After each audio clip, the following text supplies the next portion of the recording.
안녕하세요. 권영호TV 구독자님, 시청자님, 이 자동차는 오피러스라는 자동차입니다. 자동차 모양을 다시 한번 보면서 어떤 문제 때문에 여러분께 소개하게 됐는가 말씀 올리도록 하겠습니다. 오피러스입니다. 2009년식 자동차입니다.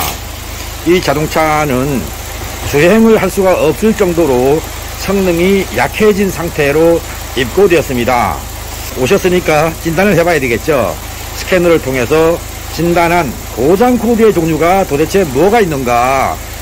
자, 고장 코드 종류를 한번 보겠습니다.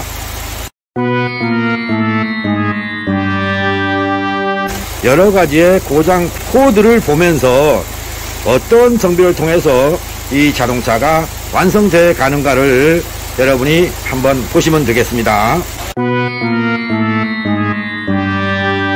여러분, 지금까지 쭉 보면서 어떤 고장 내용들이 보였습니까? 이런 경우에 과연 무엇을 정비해야 된다라고 생각하십니까? 여러분들은 이렇게 많은 고장을 보면 이 자동차가 여기를 찾아오기 전에 다른 곳에서 진단을 했었습니다.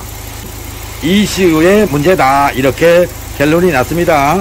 근데 제가 보니까 이건 ECU와는 전혀 관계가 없습니다.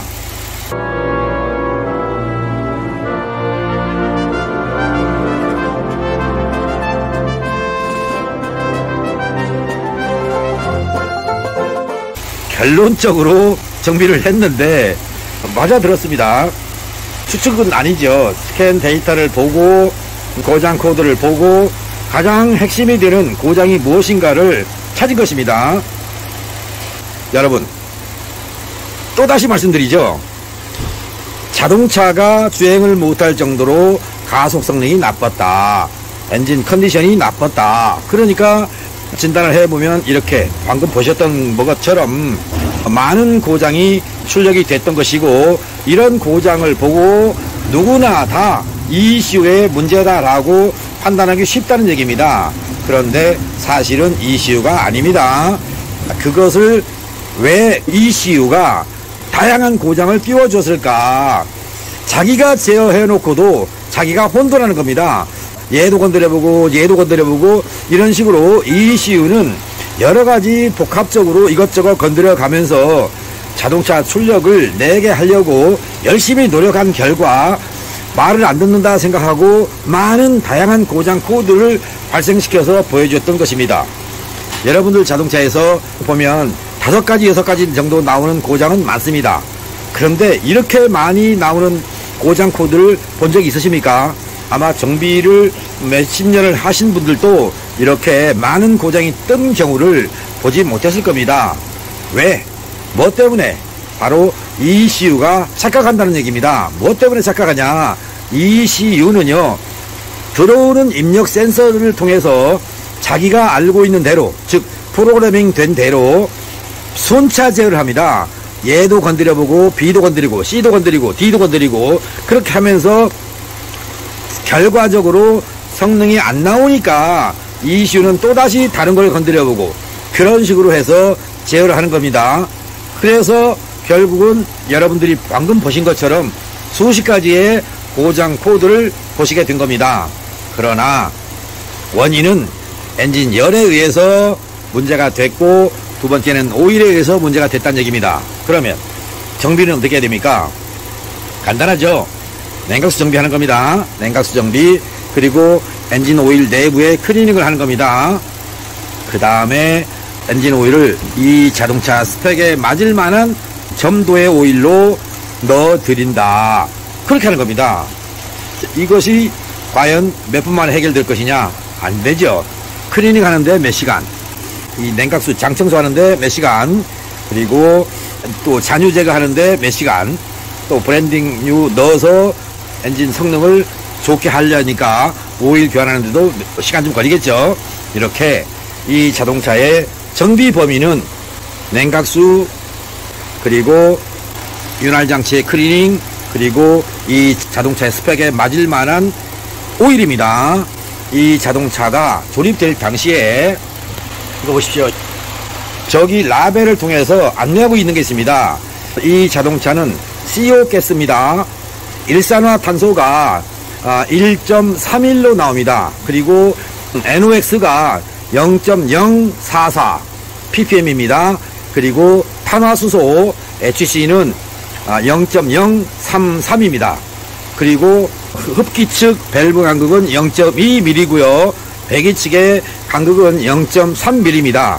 그런데 여기서 그냥 읊어대니까 단순하게 생각하지 마시고요. 일산화탄소가 1.31로 나온다는 얘기는 뭐냐면 또 밸브 간극이 흡기는 0.2이고 0.2mm입니다. 배기는 0.3mm로 두었다. 곧 엔진의 온도가 높은 상태로 가동을 한다. 그래서 이런 자동차는 언제든지 조금 급하게 밟으면 노킹을 유발시킬 수 있는 자동차입니다. 곧 여기 본네트에 붙어있는 이런 라벨을 통해서 여러분이 내 차에서는 어떤 특징을 가지고 있는가를 판단하시면 좋겠습니다. 이 자동차는 스파크 플러그 갭을 1.0 내지 1.1mm를 두라고 합니다. 그런데 엔진 컨디션을 보니 플러그 갭이 안 맞습니다. 그래서 플러그 갭까지 맞춰야 됩니다. 그렇게 해서 이 자동차가 새 성능이 나올 수 있고요. 복합적으로 발생한 고장 코드는 이 정비를 통해서 모두가 다 해소되는 것입니다. 여러분들의 자동차 본네트를 열어서 엔진룸을 보시는데 머리 위를 들어서 이렇게 들어보시면 본네트 위에 이런 라벨이 있다는 거, 이거를 좀 보시고요. 물론 사고차가 아니면 있습니다. 사고 자동차는 없겠지만 이런 데이터를 통해서 내 자동차의 특징이 무엇인가 그걸 아시란 얘기입니다. 곧 여기서 1.31로 나오고 있는 일산화탄소가 안 나갈 수 있는 조건, 줄어들 수 있는 조건이 뭐냐? 엔진의 온도를 내리는 것입니다. 그러면 됩니다.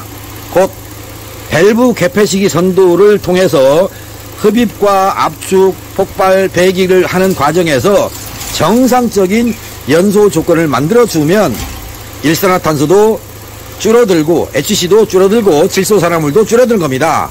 그리고 플러그 간극이 잘 맞았기 때문에 엔진은 완전 연소가 되는 것이고요. 배기구에서 물이 줄줄 나오는 것입니다.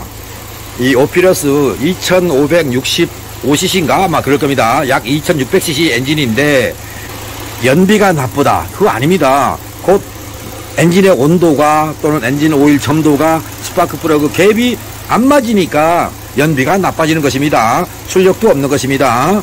그리고 검사 들어가서 일산화탄소 과다로 검사 불합격을 맞는 것입니다. 여러분 이해되셨습니까? 권영호TV 시청자 여러분은 또 구독자 여러분은 기본 정비라는 걸 무시하지 말으셨으면 좋겠습니다. 냉각수, 오일, 스파크 플러그 갭입니다. 가솔린 차니까.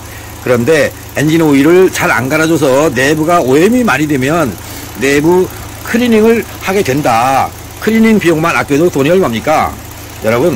여러분들이 알고 있는 프러싱이라는 개념과 권영호가 하고 있는 클리닝은 다릅니다. 왜 다르겠는가? 클리닝률을 넣고요, 주행이 가능합니다. 그래서 프러싱 하다가 엔진을 손상시켜서 정비한 정비사도 많이 있습니다. 그런데 클리닝률을 넣고 주행을 해도 괜찮습니다. 곧 1시간, 2시간 클리닝이 아니라 며칠씩 클리닝을 합니다.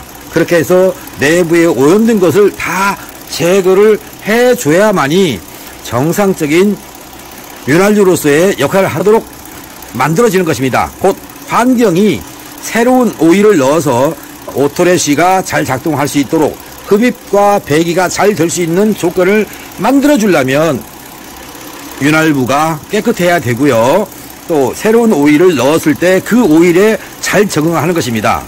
여러분들 엔진 오일 교환할 때 5분이면 교환합니다. 10분이면 교환합니다. 이런 곳을 선호하시는 분들도 많던데 빨리 교환해 주는 곳 가십시오. 얼마든지. 그리고 천천히 교환해 주는 곳 가셔도 됩니다. 여러분의 선택입니다. 나는 빨리 해주는 걸 좋아한다. 그러면 그쪽으로 가시면 되고요. 나는 천천히 해줘도 좋다. 내 자동차를 위해서 잘 해줄 수 있는 곳을 찾겠다. 그러면 또 그런 곳이 주변에 있으니까 거기를 가시면 됩니다.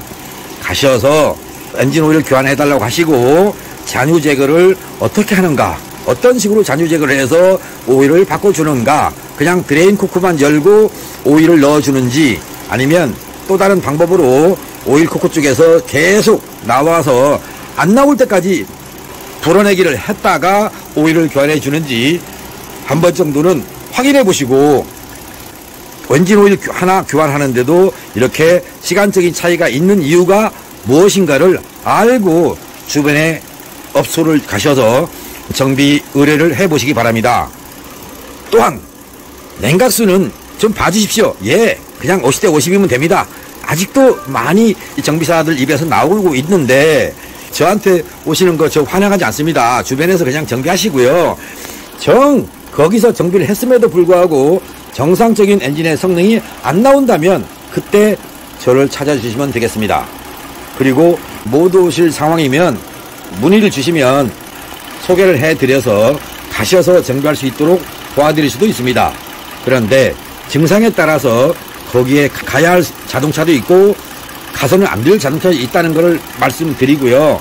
가능하면 저는 여러분 주변에서 정비를 해서 성능 좋은 자동차가 운행될 수 있었으면 하는 게 제 바람입니다. 자, 이해되셨습니까? 정상적인 출력을 낼 수 있는 자동차로 완성됐을 때의 성능, 자, 계기판 한번 보여드리겠습니다. 현재 공회전 상태에서 계기판 모습입니다.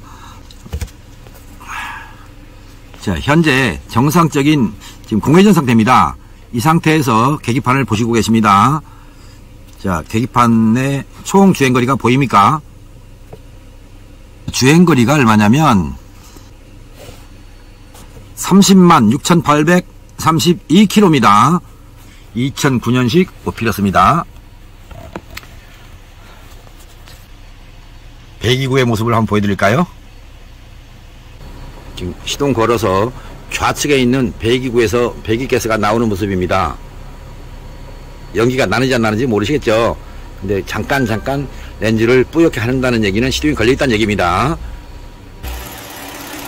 조금 더 가까이 여러분께 엔진의 소음을, 엔진의 소리를 한번 들려드리겠습니다.